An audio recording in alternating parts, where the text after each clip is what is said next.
Joining us on the show now is Tarun Arora. He's director at IG Group of Companies. Tarun, hi, good to have you. And we've spoken about weather impact on various asset classes. We haven't done it on horticulture, by the way, but the latest reports do suggest that production of fruits and vegetables may decline by nearly 30%. First, the heat wave and then that rainfall and hailstorm at various places has had its impact. Are you working with any numbers at all? Yeah, I think the weather has been turbulent this year. It's been really, really bad. And we're looking at a significant drop. We don't have clearly in terms of the overall holistic sector, it's hit. But there are different micro pockets which are largely more hit than versus the others.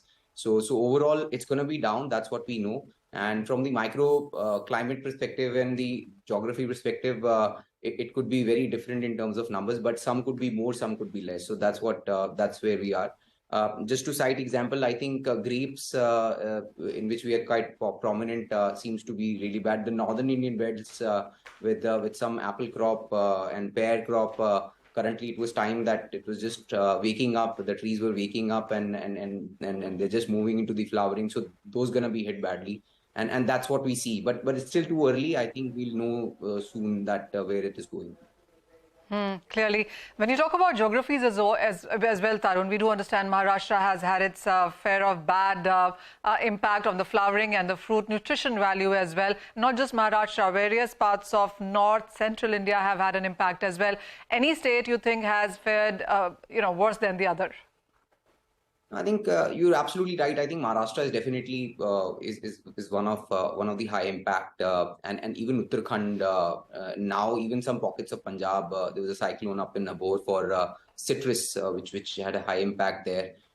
So yeah, I mean it's sort of tough because you only get to know when they are sort of at the stage of picking and okay, how the flowering has gone, and then so it's still fairly early because this is very turbulent off-season rain, and it's still very early to say how much will be the actual impact. But yes, it's a high impact, and from horticulture, especially from the product mix that I come from, fruits and vegetables, the fruit sector definitely is seeing a high degree of pain.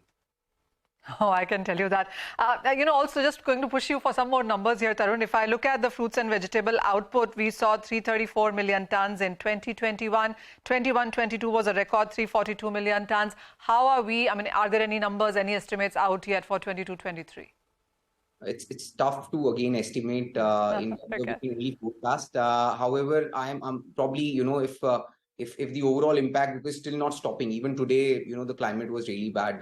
We have our melon farms which were hit badly in some bits of Nasik. But I would assume that looking at this, we probably be anticipating 300 million. Also, it is not only about what you produce, but what quality you produce, because some of the quality that you produce might even touch 300 million, but you only will get something which is ready to harvest for the consumer could only be 60% of the total thing, and the rest would probably go to processing or other channels. So that's what is also critical. But yes, overall impact is there.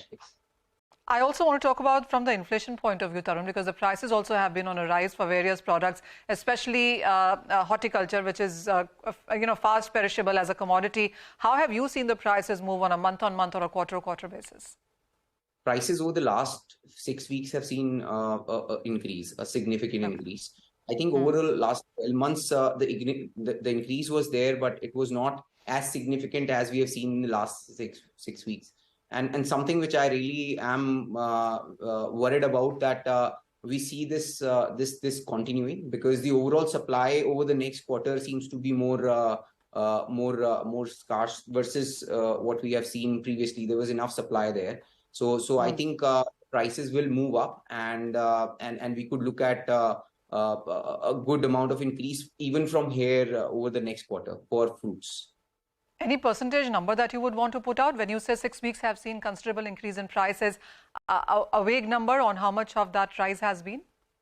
At the moment, we're looking at a 15% increase overall from where it was as a market from the last 6 weeks.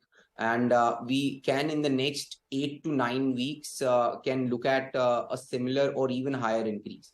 So that's our estimate.